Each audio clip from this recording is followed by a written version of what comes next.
George Washington, 11 shkurt 1731 sipas kalendarit julian, 14 dhjetor 1799, ishte presidenti I parë I Shteteve të Bashkuara të Amerikës, 1789-1797, komandant I përgjithshëm I ushtrisë kontinentale gjatë luftës revolucionare amerikane dhe një nga etërit themelues të Shteteve të Bashkuara.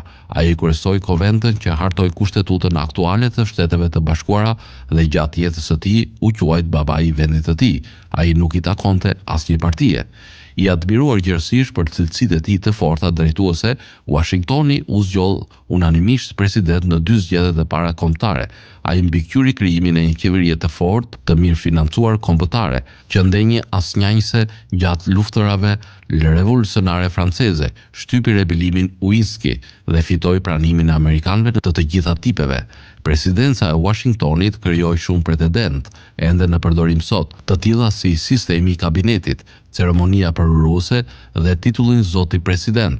Tërheqja e tij nga detyra pas 2 mandateve krijoi një traditë që zgjati deri në vitin 1940, kur Franklin Delano Roosevelt fitoi një mandat të tretë të paprecedent. Amendamenti 22 1951 tani e kufizon presidentit në 2 mandate. Familja e George Washingtonit ishte fermere e pasur, që kishte në pronësi plantacione duhani dhe sklevër të cilët ai trashëgoi. Ai kishte qindra sklevër gjatë gjithë jetës së tij, por pikpamjet e tij mbi skllavërinë ndryshuan gradualisht drejt heqjes së skllavërisë. Në rininë e tij, ai u bë një oficer I lartë britanik në milicinë koloniale gjatë fazave të para të luftës franceze dhe indiane. Në 1775, Kongresi I dytë kontinental e emëroi Washingtonin si komandant të përgjithshëm të ushtrisë kontinentale në revolucionin amerikan.